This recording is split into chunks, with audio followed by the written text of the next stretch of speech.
Assalamualaikum warahmatullahi wabarakatuh. Pagi anak-anak, gimana kabarnya hari ini? Semoga sehat selalu ya. Jangan lupa untuk mengisi daftar hadir dan mengikuti forum.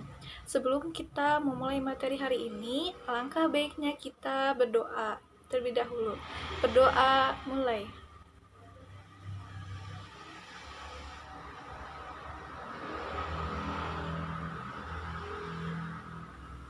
Berdoa selesai.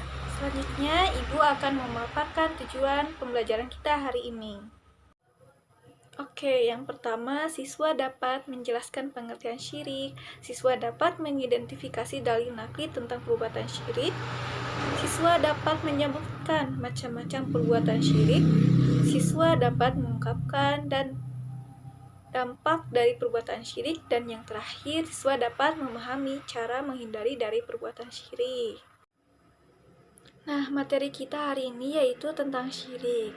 Langsung saja ke pembahasan, yaitu pengertian syirik. Yang pertama, syirik secara bahasa isim dari kata yang artinya bercampur, bergabung, dan bersekutu. Syirik menurut istilah menjadikan sekutu bagi Allah, baik dalam zatnya, sifatnya, perbuatannya, maupun dalam ketaatan yang seharusnya ditunjukkan hanya untuk Allah semata. Menurut Al-Asfahani, menggabungkan dua kepemilikan atau adanya sesuatu yang dimiliki oleh dua orang atau lebih, baik berupa suatu zat ataupun sifat. Jadi dapat disimpulkan bahwa syirik adalah perbuatan yang mempersekutukan Allah baik dalam zatnya, sifatnya, maupun dalam ketaatan yang seharusnya ditunjukkan hanya untuk Allah dengan sesuatu yang lain. Selanjutnya yaitu tentang dalil hukum syirik. A'udzu billahi minasyaitonir rajim. Innallaha la yaghfiru an yushraka bihi wa yaghfiru ma duna dzalika liman yasha. Wa man yusyrik billahi faqad iftara isman 'azima. Sesungguhnya Allah tidak akan mengampuni dosa syirik, dan Dia mengampuni segala dosa selain dari syirik itu, bagi siapa yang dikehendakinya. Barang siapa yang mempersekutukan Allah, maka sesungguhnya ia telah berbuat dosa yang paling besar. Jadi, syirik itu termasuk ke dalam golongan dosa yang paling besar. Selanjutnya, macam-macam syirik. Syirik itu ada dua macam. Yang pertama, syirik akbar atau syirik besar. Yang kedua, syirik asghar atau syirik kecil. Nah, syirik akbar ini yaitu menyekutukan Allah dengan sesuatu atau menjadikan bagi Allah sekutu. Menyekutukan Allah dengan sesuatu maksudnya seperti menyembah berhala, menyembah pohon. Sedangkan menjadikan bagi Allah sekutu, contohnya percaya akan adanya Allah tetapi masih meminta bantuan selain kepada Allah. Contohnya meminta bantuan kepada dukun, padahal Allah sebaik-baiknya tempat untuk meminta.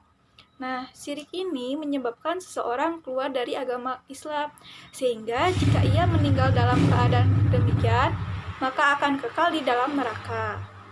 Selanjutnya, syirik asghar, segala sesuatu yang dilarang oleh syara karena dapat mengantarkan dan menyebabkan kepada perbuatan syirik besar.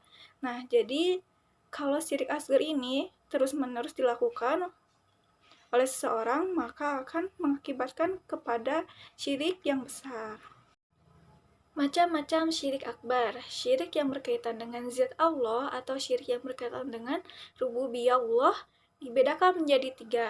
Yang pertama, syirik dalam tahil, seperti syirik yang dilakukan oleh Fir'aun. Nah, Fir'aun ini dia merasa bahwa dia itu seorang Tuhan, dan orang-orang ateis. Orang-orang ateis itu yang tidak percaya dengan adanya Tuhan. Yang kedua, syirik yang dilakukan oleh orang-orang yang menjadikan sembahan selain Allah. Contohnya tadi, menyembah berhala, menyembah pohon. Selanjutnya, menganggap Tuhan mempunyai anak atau segala sesuatu yang mengingkari kemahakuasaan Allah. Padahal Allah tidak mempunyai anak ataupun istri ataupun suami. Allah itu satu, azza wa jalla.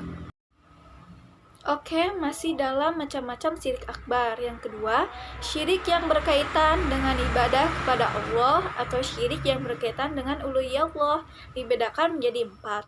Yang pertama, syirik dalam berdoa. berdoa ditunjukkan selain kepada Allah. Contohnya, ya langit, aku meminta uang kepadamu. Wahai engkau langit, tolong berikan kepada aku. Nah, itu bahwa dia meminta sesuatu atau berdoa selain kepada Allah, padahal Allah tempat untuk kita berdoa. Yang kedua, syirik dalam niat, yaitu keinginan atau kehendak dalam beramal ditunjukkan selain kepada Allah. Contohnya, ingin dilihat orang lain bahwa kita rajin sedekah. Nah, ini salah.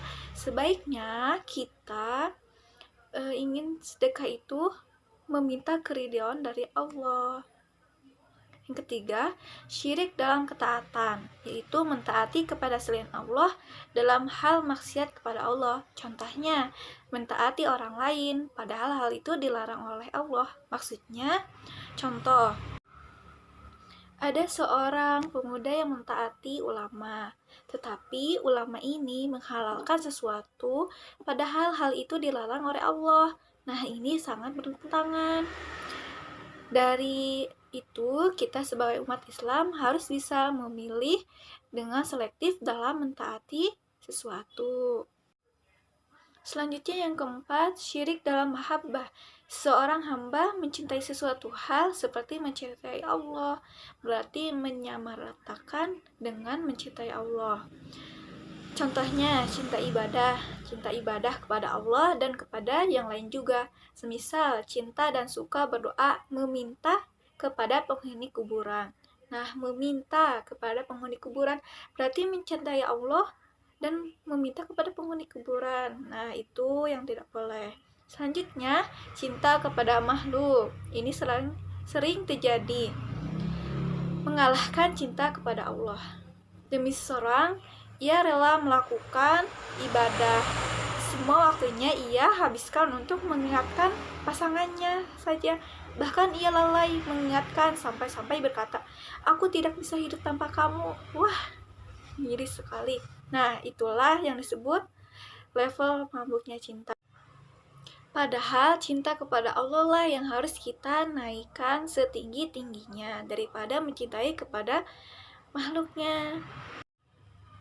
Selanjutnya, contoh dari syirik akbar. Nah, di sini ibu mempunyai 3 gambar. Yang pertama, ada beberapa orang yang sedang menyembah berhala. Padahal kita sebagai umat muslim harus menyembah hanya kepada Allah. Nah, ini ada juga yang menyembah kepada pohon. Nah, ini yang ketiga, berdoa kepada kuburan. Padahal kita harus berdoa kepada Allah saja tanpa ada yang lain. Selanjutnya, macam-macam syirik asghar. Yang pertama, yang zahir, tampak, yang terlihat oleh mata kita, yaitu syirik yang nyata yang dilakukan oleh seseorang dengan menggunakan benda-benda atau jimat seperti gelang atau kalung yang dipakai sebagai penangkal bahaya ataupun penyakit. Nah, ini seringkali kita lihat ya, banyak sekali yang memakainya.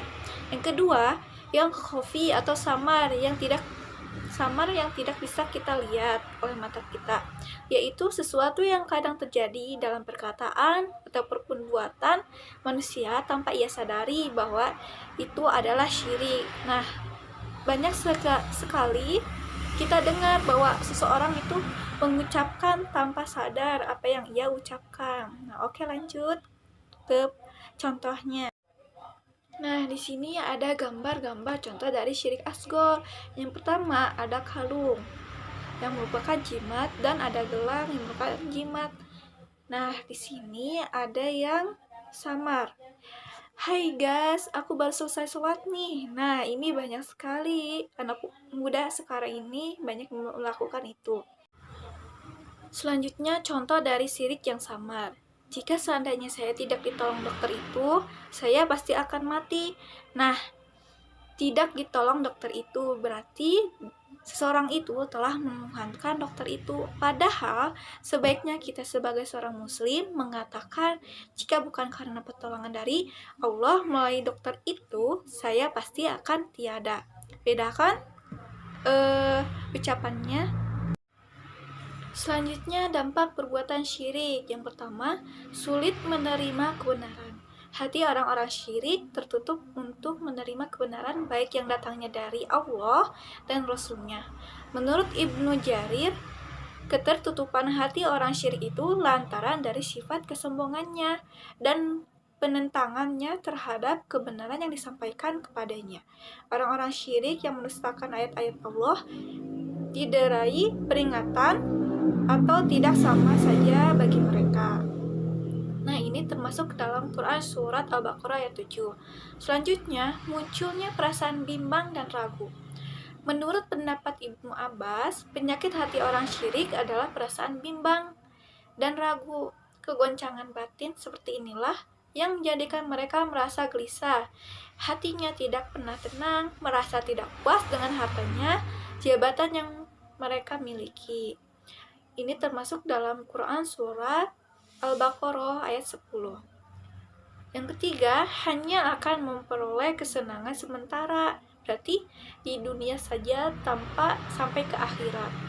Yang keempat, amalan dan hartanya yang dimanfaatkan akan sia-sia tanpa ada kemanfaatan dari hartanya itu. Ini termasuk dalam Quran Surat Ali Imran ayat 117.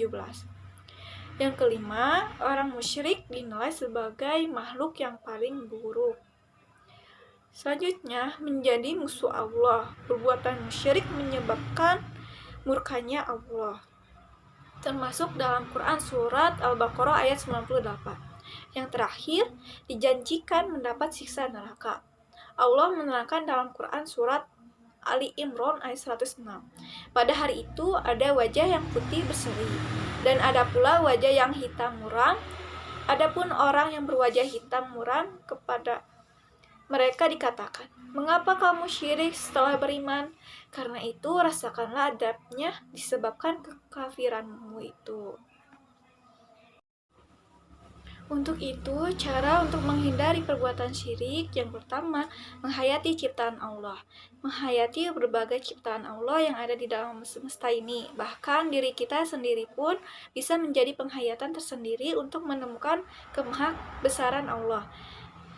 Yang kedua, menghayati hukum dan sunatullah. Sejatinya adalah hukum-hukum keadilan dan keseimbangan agar manusia tidak tersesat dalam hidupnya.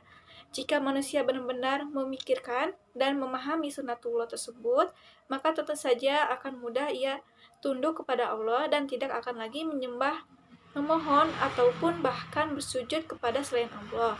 Yang ketiga, mengikuti segala perintah Allah, yaitu menghindari dosa syirik, tentu saja dengan cara mengikuti segala perintah Allah. Jika perintah Allah kita laksanakan, maka kita akan mudah untuk mendapatkan kenikmatan, juga pencerahan diri yang membuat kita semakin menikmat dalam menjalankan perintah Allah. Yang keempat, berzikir.